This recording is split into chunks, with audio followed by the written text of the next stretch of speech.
Hello guys, welcome back to my channel. അപ്പോൾ ഇന്ന് Kerala lunch മെനുവിന്റെ 102ാമത്തെ മെനുവായിട്ടാണ് വന്നിരിക്കുന്നത്. അപ്പോൾ ഇന്ന് ഉണ്ടാക്കിയിട്ടുള്ളത് ഇരുമ്പമ്പുളിയും മീനും കൂടിയുള്ള ഒരു കറിയാണ്.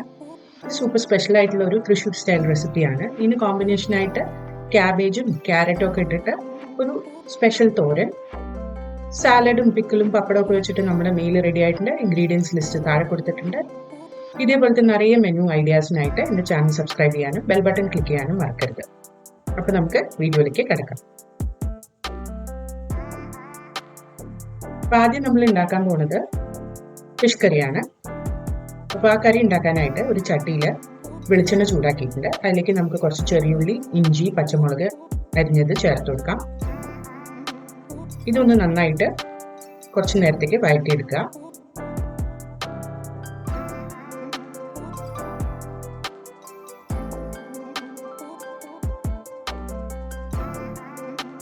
ഇത് നന്നായിട്ട് വഴന്ന് വന്നതിന് ശേഷം ഇതിലേക്ക് ഇരുമ്പമ്പുളി ചേർത്ത് കൊടുക്കുക. അപ്പോൾ ഇരുമ്പമ്പുളി നീളത്തിൽ അരിഞ്ഞെടുത്തിട്ടുണ്ട്.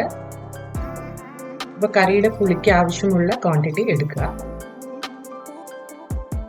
പിന്നെ തേങ്ങ, മുളക് പൊടി, മഞ്ഞൾപ്പൊടി ഇത്രയും ഞാൻ എടുത്തിട്ടുണ്ട്. ഇത് നമുക്ക് മിക്സിയിൽ നന്നായിട്ട് വെണ്ണ പോലെ അരച്ച് എടുക്കാം. അപ്പോൾ ആ പേസ്റ്റ് ഇതിലേക്ക് ചേർത്ത് കൊടുക്കുക. അതിൻ്റെ ഒപ്പം മിക്സി കഴുകിയെടുത്ത വെള്ളവും കൂടി നമുക്ക് ഒഴിച്ചു കൊടുക്കാം. അപ്പോൾ ഈ വെള്ളം പോരാന്നുണ്ടെങ്കിൽ കുറച്ചും കൂടെ വെള്ളം ആഡ് ചെയ്തിട്ട് ആവശ്യത്തിന് ഉപ്പും ചേർത്തിട്ട് കറി അടുപ്പത്ത് തിളയ്ക്കാൻ വെക്കാം. അപ്പം അതിന് മുമ്പ് നമുക്ക് മീൻ ആഡ് ചെയ്യാം. ഞാനിവിടെ കൊഴുവയാണ് ഉപയോഗിക്കുന്നത്. ഇത് കുറച്ച് മഞ്ഞൾപ്പൊടിയും മുളക് പൊടിയും ഉപ്പും ഇട്ടിട്ട് ഒന്ന് മാരിനേറ്റ് ചെയ്ത് വെച്ചതാണ്. അത് ഈ കറിയിലേക്ക് ആഡ് ചെയ്ത് കൊടുക്കുക. വല്ലാണ്ട് ഇളക്കരുത്, ചെറുതായിട്ടൊന്ന് മിക്സ് ചെയ്തിട്ട് നമുക്കിതൊന്ന് നന്നായിട്ട് അടച്ചു വെച്ചിട്ട് തിളപ്പിച്ചെടുക്കാം. അപ്പോൾ ഞാൻ മൂടി കൊണ്ട് അടച്ചിട്ടുണ്ട്. ഇനി ഇതൊന്ന് നന്നായിട്ട് തിളച്ച് വരട്ടെ.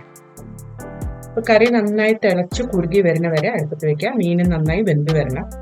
അത് വെന്ത് കഴിയുമ്പോൾ നമ്മൾ ഇതിലേക്ക് വെളിച്ചെണ്ണയിൽ കുറച്ച് കടുക്, ഉലുവ, ചെറിയുള്ളി അരിഞ്ഞതും കൂടി മൂപ്പിച്ചിട്ട് ഇതിൻ്റെ മുകളിൽ കൂടെ ആഡ് ചെയ്ത് കൊടുക്കുക. അതിൻ്റെ ഒപ്പം തന്നെ കുറച്ച് കറിവേപ്പിലയും കൂടെ ചേർത്ത് കഴിഞ്ഞാൽ നമ്മുടെ ഫിഷ് കറി റെഡിയാണ്. അടുത്ത റെസിപ്പിയിലേക്ക് കിടക്കാം.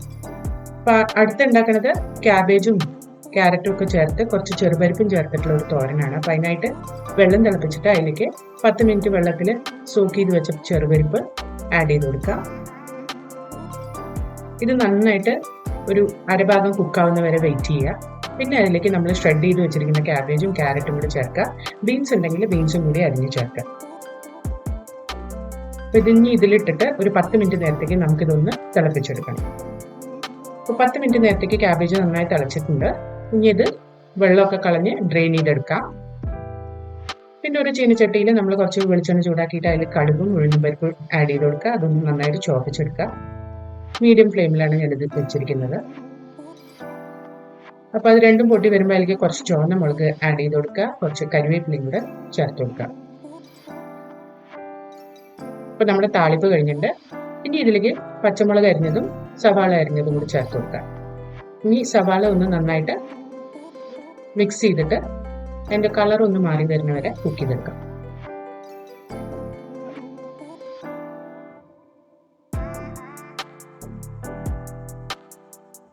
അപ്പോൾ സവാള നന്നായി കുക്കായി വന്നിട്ടുണ്ട്. ഇനി നമ്മൾ പച്ചക്കറി ഡ്രെയിൻ ചെയ്യാൻ വെച്ചിട്ടുണ്ടായിരുന്നല്ലോ, അത് ഇതിലേക്ക് ആഡ് ചെയ്ത് കൊടുക്കുക. ഇതിലെ വെള്ളത്തിന്റെ അംശം മുഴുവൻ പോണ വരെ നമുക്ക് നന്നായിട്ട് മിക്സ് ചെയ്ത് കൊടുക്കാം. ആവശ്യത്തിന് ഉപ്പ് ചേർത്ത് കൊടുക്കുക. ഇതൊന്ന് നന്നായിട്ട് ഡ്രൈ ആവുന്ന വരെ മിക്സ് ചെയ്യുക. അതിനുശേഷം ഇതിലേക്ക് കുറച്ച് തേങ്ങ ചിരകിയത് ചേർത്ത് കൊടുക്കുക. അതും കൂടി നന്നായിട്ട് മിക്സ് ചെയ്യുക.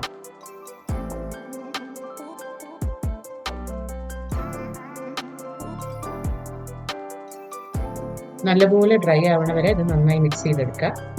എന്നിട്ട് സ്റ്റവ് ഓഫ് ചെയ്തിട്ട് കുറച്ച് മല്ലിയില ചേർക്കാം. ഈ മല്ലിയില ഇതിൽ അത്യാവശ്യമാണ്, അപ്പോൾ എന്തായാലും ചേർക്കാൻ മറക്കരുത്.